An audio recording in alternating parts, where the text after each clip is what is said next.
ഹാദാ ഹബീബുല്ലാഹ് മാത ഫീ ഹുബ്ബില്ലാഹ്. ഈ വേർപിരിയാൻ പോകുന്ന മഹാനുണ്ടല്ലോ, ഇത് അള്ളാഹുവിന്റെ ഹബീബാണ്, ഇത് അള്ളാഹുവിന്റെ ഹുബ്ബിലായി യാത്ര പറയുകയാണ്. കുണ്ടൂരിസ്ഥാൻ എന്ന് പറഞ്ഞാൽ പ്രധാനപ്പെട്ട ആളാണ്. അദ്ദേഹം ഇങ്ങനെ മദീനത്ത് മസ്ജിദ് നബവിയിൽ ചെന്ന് നബിൻ്റെ ഖബറിൻ്റെ കുറച്ച് ദൂരത്ത് ഇങ്ങനെ നിൽക്കുകയാണ്. എന്നാലും സ്വയം ഇങ്ങനെ മനസ്സിലാക്കി, ഞാനിപ്പോൾ അങ്ങോട്ട് പോകണോ, ആ ഖബറിൻ്റെ അടുത്തേക്ക് പോകണോ, തെമ്മാടിയായ ഞാനിപ്പോൾ അവിടേക്ക് ചെന്നാൽ നബിക്ക് ഇഷ്ടമാകുമോ എന്നൊക്കെ സ്വയം ആലോചിച്ച് ആ വിനയത്തോടു കൂടെ പേടിച്ചിട്ടാണ് ഇവർ പോകാത്തതെന്നാണ്. എന്തായാലും ഇവിടെ വരെ വന്നതല്ലേ, ഒന്ന് പോയി നോക്കാം എന്ന് പറഞ്ഞ അവിടേക്ക് ചെന്നപ്പോൾ നബി ഇറങ്ങി വന്നു എന്നാണ്. ഖബറിന്ന് നബി ഇറങ്ങി വന്നു, മുപ്പരെ നബി കണ്ടു എന്നുള്ളതാണ് എന്ത് ചെയ്യുന്നത്, ഇത് ഈ സമൂഹത്തോട് പ്രസംഗിക്കുകയാണ്. അതിനേക്കാൾ ഇതൊക്കെ ഇനിയിപ്പോൾ മദീനത്ത് സംഭവിച്ചു എന്ന്, മഞ്ചേരിയിൽ നബി വന്നെന്ന് ഇവർ പ്രസംഗിച്ചിട്ടുണ്ട്, നബി കഞ്ഞി കുടിച്ചു എന്ന് പറഞ്ഞിട്ടുണ്ട്. ഇവിടെ നമ്മളെ നാട്ടിൽ ഈ കാലഘട്ടത്തിൽ കേരളത്തിൽ വന്നിട്ട് നബി കഞ്ഞി കുടിച്ചിട്ടുണ്ട് എന്ന് വരെ പ്രസംഗിക്കുന്ന ആ ജാതി തള്ളുകൾ എന്ത് ചെയ്യാറുണ്ട് ഇവർ പറഞ്ഞിട്ട്. ഇപ്പോൾ നബി ഖബറിന്ന് കൈപൊക്കി കാണിച്ചു, ഇങ്ങനെ ഇല്ലാത്ത കുറേ കഥകൾ. ലാ തൊളുറു വലാ തൻഫ്, എങ്ങനത്തെ കല്ലാണ്? നീ ഒരു ഉപകാരമോ ഉപദ്രവം ചെയ്യാത്തൊരു സാധാ കല്ലാണ് നീ. എന്നിട്ട് അദ്ദേഹം പറയാണ് ലൗലാ അന്നി റഅയ്തു റസൂലുള്ളാഹി സ്വല്ലല്ലാഹു അലൈഹി വസല്ലം യുഖബ്ബിലുക മാ ഖബ്ബൽതുക, പ്രവാചകൻ നിന്നെ ചുംബിക്കുന്നത് കണ്ടിട്ടില്ലായിരുന്നെങ്കിൽ ഞാൻ നിന്നെ ചുംബിക്കൂല എന്ന് പറഞ്ഞാൽ ഈ കല്ലിനോടൊരു ദിവ്യത്വം കൽപ്പിക്കേണ്ടതില്ല. ഇതിനെ ആരാധിക്കലല്ല ഇസ്ലാം. ഇസ്ലാം എന്ന് പറഞ്ഞാൽ ഈ കല്ലിൻ്റെ ഉടമസ്ഥനായ അള്ളാഹിനെ ആരാധിക്കലാണ്. അജ്മീർ അവിടെ നമുക്കറിയാം, അവിടെ ഒരു ഖബറുണ്ട്, അതിൻ്റെ പേരിൽ ഉറൂസും ആണ്ടും ഒക്കെ നേർച്ചകൾ നടക്കുന്നുണ്ട്. അതുമായി ബന്ധപ്പെട്ട് ഒരു ഉസ്താദിൻ്റെ തള്ള് നമുക്ക് കേൾക്കാം. പ്രിയപ്പെട്ട മുഅ്മിനീങ്ങളെ, ഖാജാ തങ്ങളുടെ വഫാത്തിന്റെ സമയത്ത് റജബ് 6 ബഹുമാനപ്പെട്ടവർ വഫാത്താകുമ്പോൾ തന്റെ മുരീദുമാരെല്ലാം ചുറ്റുഭാഗത്തിങ്ങനെ നിന്നിട്ട് നോക്കുമ്പോൾ ഖാജാ തങ്ങളെ നെറ്റിത്തടത്തിൽ ഒരു പ്രകാശത്തിന്റെ എഴുത്തിങ്ങനെ മിന്നി മറയുന്നു. മുഖത്ത് നെറ്റിത്തടത്ത് ഒരു പ്രകാശത്തിന്റെ എഴുത്തിങ്ങനെ മിന്നി മറയുന്നു. എന്താണ് ആ കാണിക്കുന്ന എഴുത്ത്? ഹാദാ ഹബീബുല്ലാഹ് മാത ഫീ ഹുബ്ബില്ലാഹ്. ഈ വേർപിരിയാൻ പോകുന്ന മഹാനുണ്ടല്ലോ, ഇത് അള്ളാഹുവിന്റെ ഹബീബാണ്, ഇത് അള്ളാഹുവിന്റെ ഹുബ്ബിലായി യാത്ര പറയുകയാണ്. ഹാദാ ഹബീബുല്ലാഹി, ഇത് അള്ളാഹുവിന്റെ ഹബീബാണ്. മാത ഫീ ഹുബ്ബില്ലാഹ്, അള്ളാഹുവിന്റെ രുചിയിൽ, അള്ളാഹുവിന്റെ രസത്തിൽ, അള്ളാഹുവിന്റെ സന്തോഷത്തിൽ, അള്ളാഹുവിന്റെ മഹബ്ബത്തിൽ ഇതാ പിരിയാൻ പോകുന്നു. ഇരു സമസ്തകളും അതിൻ്റെ 100-ാം വാർഷികം ആഘോഷിക്കുമ്പോൾ, കേരളത്തിൻ്റെ അങ്ങോളം ഇങ്ങോളം യാത്ര നടത്തുമ്പോൾ അവർ ഇന്നും പറഞ്ഞുകൊണ്ടിരിക്കുന്ന പ്രമാണ വിരുദ്ധമായ മായാവി കഥകൾ, ഇത് സമൂഹത്തിന് ബോധ്യപ്പെടുന്ന ചില വസ്തുതകളുണ്ട് എങ്കിലും ഇവിടെ ഈ ഒരു പ്രൂഫ് പോയിന്റിൽ ഇങ്ങനെ ഒരു സാധനം, ഈ ഒരു ഇദ്ദേഹത്തിൻ്റെ സംസാരം എടുക്കാനുള്ള പ്രധാന ലക്ഷ്യങ്ങളുണ്ട്. അതിൽ ഇവർ ഇങ്ങനെയൊക്കെയുള്ള ചില കഥകൾ പറയുന്നുണ്ടല്ലോ, അവരുടെ ഔലിയാക്കന്മാരെക്കുറിച്ച് പല വിധത്തിലുള്ള കഥകൾ പറയുന്നുണ്ട്. ഇങ്ങനെ മായാവി കഥകൾ പറയുന്നതിൽ എന്തെങ്കിലും അടിസ്ഥാനം ഇവർക്കുണ്ടോ എന്നാണ് ചോദ്യം. യഥാർത്ഥത്തിൽ ഇവരിത് പറയണം, ഇത് തുടരണം എന്നുള്ളതാണ് നമ്മളെ അഭിപ്രായം. ഈ ഇത്തരം തള്ളു കഥകൾ ഇവരിങ്ങനെ തുടരണം. നമ്മൾ ഈ അടുത്ത കാലഘട്ടത്തിൽ നമ്മളെ കേരളത്തിൻ്റെ ഒരു മുസ്ലിം പശ്ചാത്തലം എടുത്ത് നോക്കിയാൽ മുമ്പ് കാലഘട്ടങ്ങളിലില്ലാത്ത ഒരു ഒഴുക്ക് ഈ സലഫി പ്രസ്ഥാനത്തിലേക്ക് എന്ത് ചെയ്തിട്ടുണ്ട്, ആളുകൾ ഒഴുകി വന്നിട്ടുണ്ട്. അതിന് ഞാൻ മനസ്സിലാക്കുന്നൊരു പ്രധാന കാരണം ഇത്തരം തള്ളുകളാണ്. കാരണം ജനങ്ങൾക്ക് എന്ത് ചെയ്യാൻ പറ്റുന്നുണ്ട്, കാര്യങ്ങൾ മനസ്സിലാക്കാൻ ഇത്തരം തള്ളുകൾ കൊണ്ട് സഹായം ഉണ്ടാണ്. അപ്പോൾ ഒരു സാധാരണ ഒരു ബുദ്ധിയുള്ളൊരു മനുഷ്യൻ, ഒരു ദീനിന് ഇഷ്ടപ്പെടുന്ന ഒരാൾ മൂപ്പര് ഈ പ്രസംഗം കേട്ടാൽ ചിരിക്കണ കാര്യമാണ് ചെയ്യുക.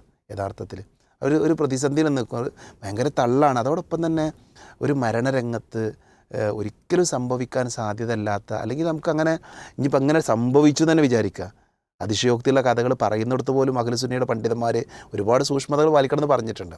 എന്തായാലും നമുക്ക് പറയാനുള്ളത്, മുസ്ലിയാക്കന്മാർ സമൂഹത്തെ ചൂഷണം ചെയ്യാൻ വേണ്ടി ഉപയോഗിക്കുന്ന ഒരു മെത്തേഡാണ് ഈ തള്ളുകൾ എന്നുള്ളത്. അവർക്ക് എന്ത് ചെയ്യണം, അവർക്ക് ജീവിക്കണം, അവർക്ക് അവരുടെ കാര്യങ്ങളായിട്ട് മുന്നോട്ട് പോകണം. ഇതൊക്കെ കേൾക്കുന്നൊരു സമൂഹം എന്തുണ്ട് അവിടെ ഉണ്ട്. നമ്മൾ കേരളത്തിൻ്റെ ഈ പ്രസംഗങ്ങളുടെയൊക്കെ ഒരു പശ്ചാത്തലം നമ്മൾ എടുത്തു നോക്കിയാൽ നമുക്ക് കാണാൻ പറ്റുന്ന കുറേ തള്ളുകളുണ്ട്. ഇപ്പം പിന്നെ റിഫായ് ഷേഖിൻ്റെ ഒരു കഥ, ഒരു മുസ്ലിയാർ പ്രസംഗിക്കാണ്, റിഫായ് ഷേഖിൻ്റെ കഥ പറയുന്നുണ്ട്. റിഫായ് ഷേഖ് രാത്രി ഇങ്ങനെ നടന്നു പോകും, നല്ല ഇരുട്ടാണ്, ഒരു വെളിച്ചമൊന്നുമില്ല. അപ്പോൾ അദ്ദേഹം ഇങ്ങനെ വിരൽ ചൂണ്ടി നമ്മളെ മലപ്പുറം ഭാഷയിൽ ചൂട്ട് എന്നാണ് പറയാം, ചില സ്ഥലങ്ങളിൽ വ്യത്യാസമാണ്, പ്രകാശം ലൈറ്റ് ഇട്ടാൻ വേണ്ടി ഇങ്ങനെ പിടിച്ചിങ്ങനെ നടന്നു എന്നാണ്. അപ്പോൾ അദ്ദേഹത്തിൻ്റെ കൊടുത്ത് ചൂട്ടാക്കി വിരൽ കത്തിച്ച് ഇങ്ങനെ നടന്നു. അപ്പോൾ ഇതൊരു അമാനുഷിക കഴിവായി ഒരു വലിയ ദൃഷ്ടാന്തമായിട്ട് എന്ത് ചെയ്യണം ആൾക്കാർ പറയണം. അപ്പോൾ കുണ്ടൂർ ഉസ്താദിനെ കുറിച്ച് ഇവരുടെ ഒരു ഉസ്താദിൻ്റെ പ്രസംഗമുണ്ട്. കുണ്ടൂർ ഉസ്താദ് എന്ന് പറഞ്ഞാൽ പ്രധാനപ്പെട്ട ആളാണ്. അദ്ദേഹം ഇങ്ങനെ മദീനത്ത് മസ്ജിദ് നബവിയിൽ ചെന്ന് നബിൻ്റെ ഖബറിൻ്റെ കുറച്ച് ദൂരത്ത് ഇങ്ങനെ നിൽക്കുകയാണ്. എന്നാലും സ്വയം ഇങ്ങനെ മനസ്സിലാക്കി, ഞാനിപ്പോൾ അങ്ങോട്ട് പോകണോ, ആ ഖബറിൻ്റെ അടുത്തേക്ക് പോകണോ, തെമ്മാടിയായ ഞാനിപ്പോൾ അവിടേക്ക് ചെന്നാൽ നബിക്ക് ഇഷ്ടമാകുമോ എന്നൊക്കെ സ്വയം ആലോചിച്ച് ആ വിനയത്തോടു കൂടെ പേടിച്ചിട്ടാണ് ഇവർ പോകാത്തതെന്നാണ്. എന്തായാലും ഇവിടെ വരെ വന്നതല്ലേ, ഒന്ന് പോയി നോക്കാം എന്ന് പറഞ്ഞ അവിടേക്ക് ചെന്നപ്പോൾ നബി ഇറങ്ങി വന്നു എന്നാണ്. ഖബറിന്ന് നബി ഇറങ്ങിയത് മുമ്പേ നബി കണ്ടു എന്നുള്ളതാണ് എന്ത് ചെയ്യുന്നത്, ഇത് ഈ സമൂഹത്തോട് പ്രസംഗിക്കുകയാണ്. അതിനേക്കാൾ ഇതൊക്കെ ഇനിയിപ്പോൾ മദീനത്ത് സംഭവിച്ചു എന്ന് മഞ്ചേരിയിൽ നബി വന്നു എന്ന് ഇവർ പ്രസംഗിച്ചിട്ടുണ്ട്. നബി കഞ്ഞി കുടിച്ചു എന്ന് പറഞ്ഞിട്ടുണ്ട്. ഇവിടെ നമ്മളെ നാട്ടിൽ ഈ കാലഘട്ടത്തിൽ കേരളത്തിൽ വന്നിട്ട് നബി കഞ്ഞി കുടിച്ചിട്ടുണ്ട് എന്ന് വരെ പ്രസംഗിക്കുന്ന ആ ജാതി തള്ളുകൾ എന്ത് ചെയ്യാറുണ്ട് ഇവർ പറഞ്ഞിട്ട്. ഇപ്പം നബി ഖബറിന്ന് കൈപൊക്കി കാണിച്ചു, ഇങ്ങനെ ഇല്ലാത്ത കുറേ കഥകൾ ഒരു ഒരു ഒരു മനുഷ്യനൊരിക്കലും, പ്രത്യേകിച്ചൊരു മുസ്ലിമിനൊരിക്കലും പറയാൻ പോലും മടി കാണിക്കുന്ന കഥകൾ ഈ സമൂഹത്തിന് മുമ്പിൽ. ഇസ്ലാം എന്ന് പറഞ്ഞാൽ ഇങ്ങനത്തെ ഒരു വഷളൻ മതമാണ് എന്ന രീതിയിലുള്ള കാര്യങ്ങളാണ് ഈ ആളുകൾ പറഞ്ഞുകൊണ്ടിരിക്കുന്നത്. ഈ അടുത്ത സമയങ്ങളിലൊക്കെ ഉള്ള സംസാരങ്ങളിൽ ഈ ഫ്ലൈറ്റ് വരുമ്പോൾ അതിനെങ്ങനെ തടഞ്ഞു വെച്ചു, അങ്ങനത്തെ സംസാരങ്ങളൊക്കെ കാണാം. അല്ല, ഞാൻ എന്താ പറഞ്ഞത്, ഇവരുടെ ഈ സംസാരം അൽഹംദുലില്ലാഹ് ആളുകൾക്ക് സത്യം മനസ്സിലാക്കാൻ എന്ത് ചെയ്യുന്നുണ്ട്, ഇട നൽകുന്നുണ്ട്. അപ്പോൾ നമ്മളെ സംബന്ധിച്ചിടത്തോളം ഇത്തരം കഥകൾ കാണുമ്പോൾ നമ്മൾ വിശ്വാസികൾ മനസ്സിലാക്കേണ്ടത്, ഇസ്ലാമിലൊരു കഥ സ്വീകരിക്കണമെങ്കിൽ അതിൻ്റെ അസ്ലുവാണല്ലോ. ഇസ്ലാമിൽ ഒരാളെക്കുറിച്ച് കഥ, ഇപ്പം അബൂബക്കറിൻ്റെ ചരിത്രം നമ്മൾ പറയുമ്പോൾ, ഉമറിൻ്റെ ചരിത്രം പറയുമ്പോൾ, ഏതെങ്കിലും ഏത് പണ്ഡിതന്മാരാകട്ടെ ഒരു ചരിത്രം നമ്മൾ പറയുമ്പോൾ ആ ചരിത്രത്തിൻ്റെ അസ്ലുണ്ടാകും, അതിനൊരു തെളിവുണ്ടാകും. എന്താ ഇതിനൊക്കെയുള്ള തെളിവെന്താ, ആരാ ഇത് കണ്ടത്, എവിടുന്ന് അത് കേട്ടത്, അല്ലെങ്കിൽ എവിടെ അത് ഉദ്ധരിക്കപ്പെട്ടത്, ഏതെങ്കിലും പാളക്കിതാബിൽ ഏതൊക്കെ ആളുകൾ എഴുതി വെച്ചത് മുസ്ലിം ഉമ്മത്തിൻ്റെ മുമ്പിൽ വന്നിട്ട് പ്രസംഗിക്കുകയാണ്. അപ്പോൾ ഞാൻ പലപ്പോഴും ആലോചിക്കാറുള്ളത്, ഈ കഥകളൊക്കെ പറയുന്ന നേരം ഇവർ എത്ര നല്ല മൈക്ക് ഉപയോഗിച്ച് നല്ല സ്റ്റേജ് കെട്ടി എത്ര ജനങ്ങൾക്ക് ഉപകാരമുള്ള കാര്യങ്ങൾ പറയാം. അപ്പോൾ ഈ പ്രസംഗിച്ച ആളൊന്നും ഒരു നിസ്സാരക്കാരനൊന്നല്ല, അയാളൊക്കെ നല്ല വിവരമുള്ള, കിതാബ് തിരിയുന്ന നല്ല കഴിവുള്ള പണ്ഡിതന്മാരാണ് അവരൊക്കെ. അവർ പ്രസംഗിക്കുന്ന 1 മണിക്കൂർ സമയത്തിൽ 1.5 മണിക്കൂർ സമയം അള്ളാൻ്റെ ദീന് പറയാൻ അവർ മാറ്റി വെച്ചിരുന്നെങ്കിൽ, ഇപ്പം നമ്മുടെ യുവാക്കൾ വഴിതെറ്റിക്കൊണ്ടിരിക്കുകയാണ്, അദബുകൾ അറിയില്ല നമ്മളെ കുട്ടികൾക്ക്, അതേപോലെ തന്നെ കുടുംബജീവിതത്തിൽ പ്രശ്നങ്ങളുണ്ട്, അത്തരം കാര്യങ്ങളൊക്കെ ഒന്ന് ഈ ജനങ്ങളെ പഠിപ്പിക്കാൻ വേണ്ടി അവരുടെ സമയം മാറ്റി വെച്ചാൽ ഈ ഉമ്മത്തിന് കുറേ മാറ്റം ഉണ്ടാകും എന്നുള്ളതാണ് പറയാനുള്ളത്. അപ്പോൾ ഇത്തരം തള്ളുകളിൽ നിന്ന് വിശ്വാസികൾ വഞ്ചിതരാകാതിരിക്കുക. അൽഹംദുലില്ലാഹ് വഞ്ചിതരാവുകയില്ല, ആളുകൾ കാര്യങ്ങൾ മനസ്സിലാക്കി എന്ത് ചെയ്യും, അവർ സലഫിയത്തിലേക്ക് വരുമെന്നാണ് ഞാൻ മനസ്സിലാക്കുന്നത്. അടിസ്ഥാനരഹിതമായ ഇത്തരം തള്ളുകൾ അത് തീർത്തും അബദ്ധജടിതമായ സംസാരങ്ങളാണ്. അതോടൊപ്പം സമീർ മുണ്ടേരി ഉസ്താദിൻ്റെ സംസാരത്തിൽ നിന്ന് ഈ ഉമ്മത്തിനും അതുപോലെ തന്നെ ഇതിൻ്റെ സമസ്തയുടെ വാഹകരായി നിൽക്കുന്ന ഉസ്താദുമാരോടും ഉള്ള ഒരു നസീഹത്ത്, നിങ്ങൾ ഈ ഇത്രയും ആളുകൾ ഏതായാലും പൈസ മുടക്കുന്നു, നിങ്ങൾക്ക് വേണ്ടി സ്റ്റേജുകൾ കെട്ടിത്തരുന്നു, അപ്പോൾ നിങ്ങൾ സമൂഹത്തിനോടൊരു പ്രതിബദ്ധതയുള്ളവരാണെങ്കിൽ അള്ളാഹുവിനെക്കുറിച്ച് പഠിക്കാൻ, അതുപോലെ തന്നെ അള്ളാഹുവിൻ്റെ ദീനിനെ യഥാവിധം സമൂഹത്തിനെ പഠിപ്പിച്ചു കൊടുക്കാൻ നിങ്ങളുടെ സമയവും ഈ ആയുസ്സും അധ്വാനവും ഒക്കെ ഉണ്ടാകണമെന്ന് പ്രത്യേകം ഒരു നസീഹത്തോടു കൂടി ഈ ഒരു സന്ദർഭത്തിൽ നിങ്ങളെ ഉണർത്തുകയാണ്. ഏതായാലും ഇത്തരം സംസാരങ്ങൾ, ഈ സംസാരം വെറുതെ അല്ലല്ലോ, ഈ സംസാരത്തിന് എന്തായാലും ഒരു ലക്ഷ്യം ഉണ്ടാവും. ആ ലക്ഷ്യം എന്തായിരിക്കും? ഇപ്പം ഇവരെ കഥകൾ കേട്ടാലേ അത് ശരിക്കും അതിനൊരു എപ്പിസോഡ് എടുക്കാൻ മാത്രം അത്ര ദീർഘമായ കാര്യങ്ങളാണ് ഇവരെ കാര്യങ്ങൾ. ഓരോ കാര്യങ്ങൾ എടുത്തു നോക്കി കഴിഞ്ഞാൽ ഒരിക്കലും മനുഷ്യന് വിശ്വസിക്കാത്ത, പ്രായോഗികമല്ലാത്ത കുറേ കാര്യങ്ങൾ. പാമ്പ് ഒരു ഉസ്താദിനെ കുത്തിയ പാമ്പ് തലയടിച്ച് മരിച്ചു എന്ന് പറയും. അതല്ലാതെ പിന്നെ ഒരാൾ കാബ് തവാഫ് ചെയ്യാൻ പോയപ്പോൾ ലാസ്റ്റ് അങ്ങോട്ട് പോയത് കാബ് ഇങ്ങോട്ട് വന്ന് തവാഫ് ചെയ്തു. ഇങ്ങനെ കേട്ടാൽ നട്ടാൽ മുളക്കാത്ത കളവുകൾ എന്ന് പറയുമല്ലോ, അങ്ങനെയുള്ള കുറേ കഥകൾ ഇവരിങ്ങനെ ഇടയ്ക്കിടയ്ക്ക് പറഞ്ഞു കാണാം. ഇപ്പോൾ ഇതിന് കുറച്ച് കുറവ് വന്നിട്ടുണ്ട്. നമ്മൾ ഇങ്ങനത്തെ കഥകളൊക്കെ പറഞ്ഞ് ഇവിടെ ആളുകൾക്കിടയിൽ ബോധവൽക്കരിക്കുമ്പോൾ ഇവരടുത്തൊരു ഇതെന്താ വെച്ചാൽ, ഇവർക്ക് പ്രവാചകന്മാരുടെ സ്നേഹമില്ല, സ്വഹാബത്തിന് ഇഷ്ടമില്ല, ഔലിയാക്കളോട് സ്നേഹമില്ല, അവരോട് ബഹുമാനം. നമ്മൾ ഈ പറഞ്ഞതിൻ്റെ ഉദ്ദേശമാവുന്നല്ല. പ്രവാചകന്മാർക്ക് ബഹുമാനമുണ്ട്, ചില ആളുകൾക്ക് ചില ആളുകളെക്കാൾ ശ്രേഷ്ഠത ഇസ്ലാം കൊടുത്തിട്ടുണ്ട്, അള്ളാഹു കൽപ്പിച്ചിട്ടുണ്ട്. അതിൽ പ്രവാചകന്മാരുണ്ട്. സ്വഹാബത്തിനെ കുറിച്ച് റളിയല്ലാഹു അൻഹും വറദുഅൻ, അള്ളാഹു തൃപ്തിപ്പെട്ട മനുഷ്യരാണ് എന്ന് സ്വഹാബത്തിനെ കുറിച്ച് പറഞ്ഞിട്ടുണ്ട്. പ്രവാചകൻ സല്ലല്ലാഹു അലൈഹി വസല്ലം പറഞ്ഞു, ലാ തസുബ്ബു അസ്സഹാബി, നിങ്ങൾ എൻ്റെ സ്വഹാബത്തിനെ ചീത്ത പറയരുത്. ഫലൗ അന്ന അഹദുക്കും അൻഫഖ മിസ്ല ഉഹുദിൻ ദഹബൻ മാ ബലഗ മുദ്ദ അഹദിഹിം, അതിൽ ഒരാൾ കൊടുത്ത ഒരു കൈക്കുമ്പിളിനോട് പോലും ഉഹദ് പർവ്വതത്തിൻ്റെ അത്ര നിങ്ങൾ കൊടുത്താൽ അത് അതിന് സമമാവുകയില്ല എന്ന് റസൂലുള്ളാഹി സ്വല്ലല്ലാഹു അലൈഹി വസല്ലം പറഞ്ഞിട്ടുണ്ട്. അപ്പോൾ ഇങ്ങനെയൊക്കെ സ്വഹാബത്തിന് ശ്രേഷ്ഠതയുണ്ട്, അതേപോലെ തന്നെ ഔലിയാക്കൾക്ക് ഒരു മഹത്വമുണ്ട്. ഇപ്പോൾ വിശുദ്ധ ഖുർആൻ പറഞ്ഞു കാണാം, ഇന്ന അക്രമക്കും എന്തല്ലാഹി അത്തഖാക്കും, അള്ളാഹുവിൻ്റെ അടുക്കൽ ഏറ്റവും കൂടുതൽ മഹത്വമുള്ള വ്യക്തി അത് അള്ളാഹുവിനോട് ഏറ്റവും കൂടുതൽ തഖ്വ പാലിക്കുന്ന ആളുകളാണ് എന്ന് ഖുർആൻ പറയാണ്. അപ്പോൾ ഈ നിലക്കൊക്കെ നോക്കിക്കഴിഞ്ഞാൽ മറ്റു ചില ആളുകൾക്ക് ചില ആളുകളെക്കാൾ ശ്രേഷ്ഠതയുണ്ട് എന്ന കാര്യത്തിൽ സംശയമില്ല, നമ്മൾ അതിനൊന്നും ഇവിടെ വിമർശിക്കുന്നുമില്ല. എന്നാൽ ഇതിൻ്റെ പിന്നിലൂടെ അവർ കടത്താൻ ശ്രമിക്കുന്നത്, ഇപ്പോൾ അജ്മീർ ഖാജയുടെ മഹത്വം പറഞ്ഞുകൊണ്ട് പോൽക്കേണ്ട കാര്യം, അജ്മീർ ഖാജ ഒരുപാട് നന്മകൾ ചെയ്തിട്ടുണ്ടെങ്കിൽ അദ്ദേഹത്തിൻ്റെ വിശ്വാസം ശരിയാണെങ്കിൽ അദ്ദേഹത്തിൻ്റെ ഖബറിൽ അദ്ദേഹത്തിന് ഗുണമുണ്ടാവും, അദ്ദേഹത്തിൻ്റെ പരലോക ജീവിതം അദ്ദേഹത്തിന് ഗുണമുണ്ടാവും എന്നതാണ് അതിൻ്റെ സത്യാവസ്ഥ. അതല്ലാതെ അദ്ദേഹത്തിൻ്റെ മഹത്വം ഇങ്ങനെ പറഞ്ഞ് കൊണ്ടുവരുന്ന വെച്ചാൽ അദ്ദേഹത്തിന് എന്തോ ഒരു അമാനുഷികമായ കഴിവുണ്ട്, അത് വലിയൊരു ബർക്കത്തുണ്ട്, അദ്ദേഹത്തിൻ്റെ ജാറ് നിൽക്കുന്ന സ്ഥലം, അദ്ദേഹത്തിൻ്റെ ഖബർ നിൽക്കുന്ന സ്ഥലം, അവിടെ ആണ്ട് നേർച്ചകൾ നടത്തണം, അത് ആളുകൾ കൂടണം, അവിടെ ബറക്കത്തെടുക്കണം, അവിടെ വിറ്റഴിക്കപ്പെടുന്ന എണ്ണയും മന്ത്രിച്ചൂതിയ വെള്ളമൊക്കെ ഇവിടെ ജനങ്ങൾക്കിടയിൽ ചിലവാകണം. അതേപോലെ തന്നെ അവരെ മുൻനിർത്തിക്കൊണ്ട് മധ്യവർത്തികളാക്കിക്കൊണ്ട് അവരോട് പ്രാർത്ഥിക്കണം, അവരുടെ ബറക്കത്ത് നമ്മൾ തേടിക്കൊണ്ടേയിരിക്കണം. ഇങ്ങനെയുള്ള മഹാന്മാരുടെ ജാറങ്ങൾ കെട്ടിപ്പോക്കണം, അവിടെ പോയി തവാഫ് ചെയ്യണം, അവിടെ പോയി സുജൂദ് ചെയ്യണം, അവിടെ പോയി റുക്കൂഅ് ചെയ്യണം, അതിനെ മുത്തണം, അവിടെ എങ്ങനെയുള്ള ഓരോ കാര്യങ്ങൾ നിർവഹിക്കണം. ഇതിനാണ് ഇത് കൊണ്ടുപോകുന്നത്. അല്ലാതെ അജ്മീർ ഹാജിയുടെ മഹത്വം പറഞ്ഞ ഓർക്ക് പ്രത്യേകിച്ച് കാര്യമില്ല. കാര്യം എന്താ വെച്ചാൽ അതിൻ്റെ ബാക്കിയാണ്. ഇത് ഇങ്ങനെ പറഞ്ഞിട്ട് വേണം ഓരോന്നായിട്ട് ഓരോ ജാറങ്ങളായിട്ട് ഓരോ ബിസിനസ് തന്ത്രങ്ങളായിട്ടാണ് മനസ്സിലാക്കേണ്ടത്. ഇങ്ങനെ ഓരോ മൗലൂദുകളാണെങ്കിലും ഇങ്ങനെ ഓരോ നേർച്ചകളാണെങ്കിലൊക്കെ ഇതിന് പിന്നിൽ ലക്ഷ്യം ഇതാണ് എന്ന് മനസ്സിലാക്കുക. എന്നാൽ സ്വഹാബത്തിൻ്റെയും പ്രവാചകൻ്റെയും ശൈലി എന്താ വെച്ചാൽ ഇസ്ലാമിലേക്ക് ഒരു അനാചാരം, ഒരു അന്ധവിശ്വാസം വരുന്നുണ്ട് എന്ന് മനസ്സിലാക്കിയാൽ അതിൻ്റെ പഴുതടക്കുക, അതിൻ്റെ വാതിലുകൾ അടച്ചു കളയുക എന്നതാണ് പ്രവാചകൻ സ്വല്ലല്ലാഹു അലൈഹി വസല്ലം സ്വീകരിച്ചത്. CH മുസ്തഫയുടെ വിഷയം എടുത്തപ്പോൾ തന്നെ പറഞ്ഞല്ലോ, എൻ്റെ ഹാറൂൻ്റെയും മൂസേൻ്റെയും ഉദാഹരണമാണെന്ന് പറഞ്ഞപ്പോൾ തന്നെ അവിടെ തടയിട്ടു. ഇല്ല ലാ നബിയ ബഅദി എന്ന് പ്രവാചകൻ പറഞ്ഞാൽ അത് അവസാനിപ്പിക്കണം. എന്നതുപോലെ തന്നെ എന്തൊരു കാര്യവും കടന്നു വരുമ്പോൾ തന്നെ പ്രവാചകൻ്റെ വാതിൽ അടച്ചു കളയാണ്. ഇപ്പോൾ ജാറം, ഇപ്പോൾ നബി ആദ്യം പ്രവാചകൻ സ്വല്ലല്ലാഹു അലൈഹി വസല്ലം പറഞ്ഞു നിങ്ങൾ എന്ത് ചെയ്യരുത്, കബറുകൾ സന്ദർശിക്കരുത് എന്ന് തുടക്കത്തിൽ പറഞ്ഞു.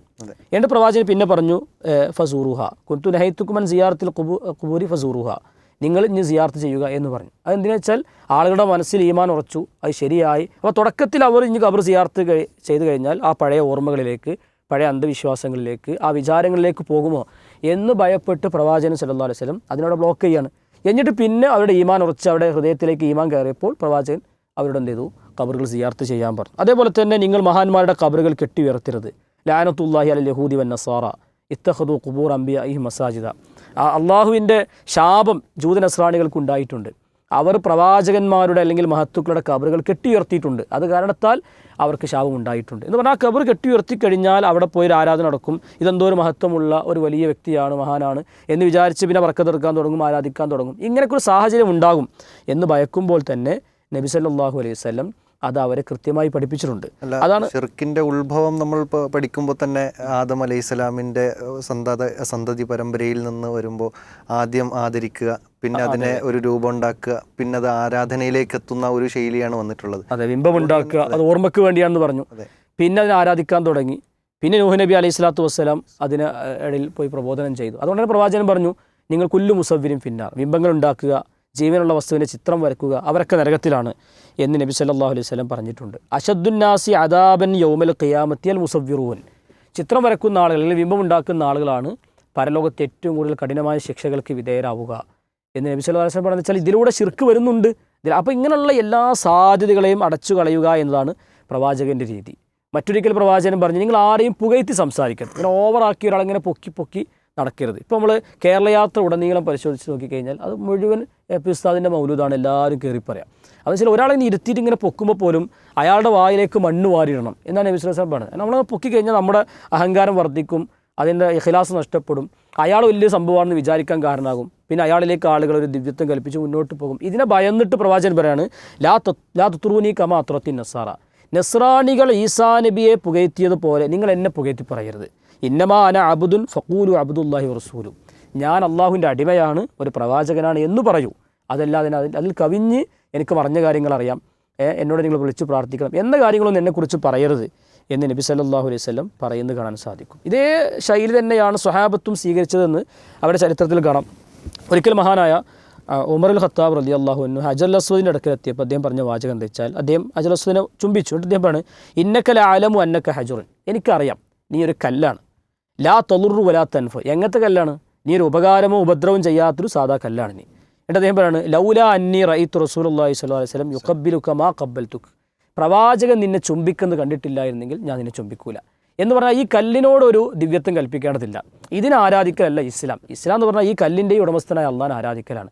പ്രവാചകൻ ചുംബിച്ചു എന്നതിൻ്റെ ആ സുന്നത്തിനെ നമ്മൾ എടുക്കുകയാണ്, എന്നാൽ കൂടെയുള്ള മനുഷ്യർക്ക് ഉമർ റളിയല്ലാഹുവിന് പറഞ്ഞു കൊടുക്കുകയാണ്, അല്ലെങ്കിൽ അത് മനസ്സിലാക്കി കൊടുക്കുകയാണ്. ആ കല്ലിനോട് സംസാരിക്കുന്ന ഭാഷയിൽ ഉമർ റളിയല്ലാഹുവിന് ചുറ്റുഭാഗത്തുള്ള ആളുകൾക്ക് ബോധ്യപ്പെടുത്തുന്ന വെച്ചാൽ ഒരു ശിർക്കിൻ്റെ അനാചാരത്തിൻ്റെ അന്ധവിശ്വാസത്തിൻ്റെ പഴുതുകളെ മനസ്സിലാക്കുകയാണ്. ഒരിക്കൽ മഹാനായ അബൂ മൂസ അശ്ശരി റളിയല്ലാഹുവിൻ്റെ ഓർമ്മ, അദ്ദേഹം കത്തയക്കുന്നു ഉമർ റളിയല്ലാഹുവിന്, ദാനിയാൽ പ്രവാചകൻ്റെ മൃതശരീരം ഇവിടെ കിട്ടിയിട്ടുണ്ട്, അത് നിങ്ങൾ എന്താ ചെയ്യേണ്ടത് എന്ന് പറഞ്ഞ് കത്തയക്കാം. ഉമർ റളിയല്ലാഹുവിന് കിട്ടിയല്ലോ, നല്ലൊരു പ്രവാചകൻ്റെ കബർ കിട്ടി, ജാറം പൊക്കൂ, നമുക്ക് ആണ്ട് നേർച്ച നടത്താം, ഉറൂസ് നടത്താം എന്നല്ല പറഞ്ഞത്. നിങ്ങൾ 13 കുഴികൾ കുഴിക്കണം, എന്നിട്ട് എവിടെയാണ് കബറടക്കിയത് എന്നറിയാതെ വേണം ആ മൃതശരീരം മറമാടാൻ എന്ന് പറയാണ്. അപ്പോൾ ആ ഖബർ പൊങ്ങിക്കഴിഞ്ഞാൽ ആ ഖബർ കണ്ടു കഴിഞ്ഞാൽ ആളുകൾ അതിൻ്റെ പിന്നാലെ കൂടും എന്ന് പറഞ്ഞാൽ മനസ്സിലാക്കുകയാണ്. അതേപോലെ തന്നെ ബയ്യത്തു റിദ്വാൻ, ഉസ്മാൻ റളിയല്ലാഹുവിൻ്റെ പേരിൽ നടന്ന ആ ബയ്യത്തുണ്ടല്ലോ, ഹുദൈബിയയിൽ വെച്ച് നടന്ന ആ ബയ്യത്ത് ഇരുന്ന ആ മരത്തിൻ്റെ താഴെ, ഖുർആൻ പ്രത്യേകം എടുത്തു പറഞ്ഞ ആ മരമാണ്, ആ മരത്തിൻ്റെ താഴെ പ്രവാചകൻ ഇരുന്നിട്ടാണ് ആ ബയ്യത്ത് ചെയ്യുന്നത്. അപ്പോൾ ആ മരം ഇവർ സംശയിക്കുന്നത്, പിന്നീട് സ്വഹാബത്ത് പോകുമ്പോൾ ഇവർ ഏത് മരമാണ്, ഇതിൽ ഏതിൻ്റെ താഴെയാണ് ഇരുന്നത്, സ്വഹാബത്തിന് തന്നെ ഓർമ്മയില്ല എന്നൊക്കെ ഹദീസിൽ കാണാം. പക്ഷെ അങ്ങനെ തോന്നപ്പെടുന്ന മരത്തിൽ തന്നെ ഉമർ റളിയല്ലാഹു അൻഹു വെട്ടിക്കളഞ്ഞു, അത് വെട്ടാൻ കൽപ്പിച്ചു. അതെന്താ വെച്ചാൽ ആ മരം പിന്നീട് എന്ത് ചെയ്യും, അതാണെന്ന് ഉറപ്പിക്കും ആളുകൾ, പിന്നെ അതിനെ ആരാധിക്കാൻ തുടങ്ങും. അപ്പോൾ ആ മരം തന്നെയാണോ വെട്ടിയെന്നറിയില്ല, പക്ഷെ അതാണെന്ന് കരുതപ്പെടുന്ന ആ മരത്തെ എന്ത് ചെയ്തു, അതിൻ്റെ ഒരു ലാഞ്ചന കാണണം, ആളുകൾ അതിൻ്റെ പിന്നാലെ കൂടും. പിന്നെ ഇപ്പോൾ നമ്മുടെ നാട്ടിലിപ്പോൾ ഒരു പണ്ട് മമ്പുറത്തൊക്കെ ഒരു മൂച്ചി ഉണ്ടായിരുന്നു. അപ്പോൾ ആ മൂച്ചിൻ്റെ ഇലകളൊന്നും ഉണ്ടാവില്ല, എല്ലാവരും ഒരു എടുത്തു കൊണ്ടുപോകും, അത് മാന്തി അതിൻ്റെ ഇലകൾ പറിച്ചൊക്കെ കൊണ്ടുപോകും. എന്നതുപോലെ ഈ മരത്തെ ഒരു ആരാധിക്കുന്ന അവസ്ഥയിലേക്ക് വരാം എന്നൊരു സാധ്യതയെ കണ്ട ഉമർ റളിയല്ലാഹു അൻഹു എന്താണ് ആ പഴുത്. ഇതാണ് സ്വഹാബത്തിൻ്റെയും പ്രവാചകൻ്റെയും ശൈലി. എന്നാൽ ഇവർ നേരെ തിരിച്ചാണ്. എങ്ങനെങ്കിലും ഒന്ന് ആളുകളെ ഈ ശിർക്കിലേക്കും ബിദ്അത്തിലേക്കും അനാചാരത്തിലേക്ക് എത്തിക്കാൻ അത് തള്ളിയിട്ടോ മറിച്ചിട്ടോ ഒക്കെ ആയിട്ട് ഇവരോട് പറഞ്ഞ് അത് ഫലിപ്പിക്കാന്നല്ലാതെ അതൊരു അവസ്ഥ എന്ന് പറയാം. തീർച്ചയായും ഈ ഒരു ഉമ്മത്തിൻ്റെ മുമ്പിൽ ഉമ്മത്തിൻ്റെ പോക്കറ്റടിച്ചുകൊണ്ട് സമൂഹത്തെ വഞ്ചിക്കുകയും ആത്മീയ ചൂഷണങ്ങളിലേക്ക് കൊണ്ടുപോവുകയുമാണ് ഇവരുടെ പ്രധാന ലക്ഷ്യമെന്നത് ഇവരുടെ സംസാരങ്ങളിൽ ശരിയാവണ്ണം കേൾക്കുന്ന ഏതൊരു വ്യക്തിക്കും, നിഷ്പക്ഷനായ ഒരു മനുഷ്യന് മനസ്സിലാക്കാൻ സാധിക്കും എന്നതാണ് ഈ ഒരു സന്ദർഭത്തിൽ നമുക്ക് മനസ്സിലാകുന്നത്.